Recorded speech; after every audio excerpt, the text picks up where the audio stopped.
And your final piece was the first sonata by a very, very young Anton Rubinstein. Yes, yeah.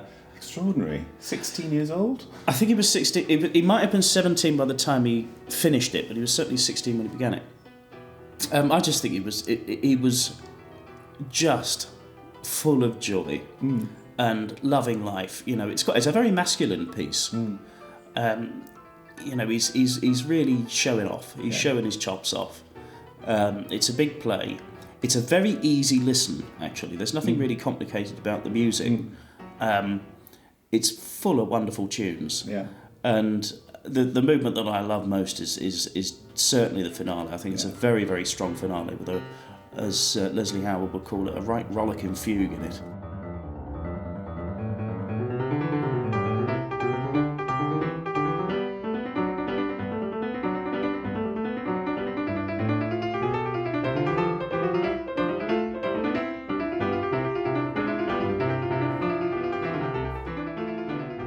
And yeah, it makes me think of little Rubinstein sat on the back of a horse galloping through a field and loving every second of it, kind of thing, you know? Yeah. It's very unpretentious, I find, that sonata. Who was his teacher of composition, I mean? I don't know who taught him composition, actually. Yeah. But he taught Tchaikovsky. And his brother taught Tchaikovsky piano, who was also the dedicatee of a few great pieces, including Nikolai. Including the Grand Sonata. I think he gave the first performance of the first piano concerto as well. So he was close with the Rubinsteins, certainly professionally at least. I think Anton was quite homophobic, and did things to try and stop Tchaikovsky's career. He wasn't sympathetic at all to his situation, which I suppose back then in a strange sort of way is kind of understandable. But it wasn't. The relationship between them didn't end well.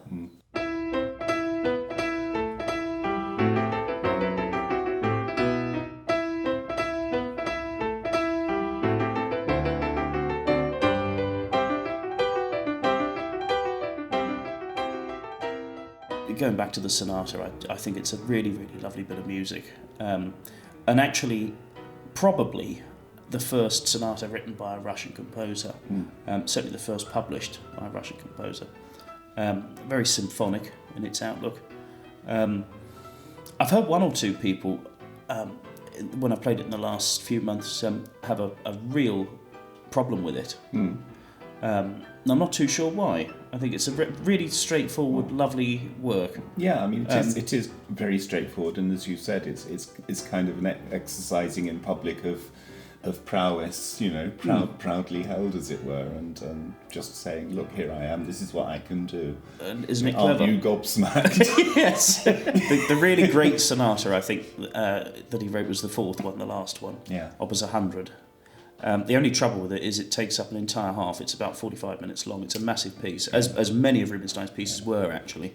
But that is a marvellous, marvellous work. And then there's the Opus 77 Fantasy, which is like a sonata, but almost like a concerto without orchestra. Yeah. And that's about 50 minutes as well. And it takes one hell of a technique to play that. It's a massive piece, but again, full of ideas. And when you can really pull it off, I think audiences love it. Well, our audience is very open-minded, so even a 45-minute fourth sonata, you know, not out of the question maybe on your next visit.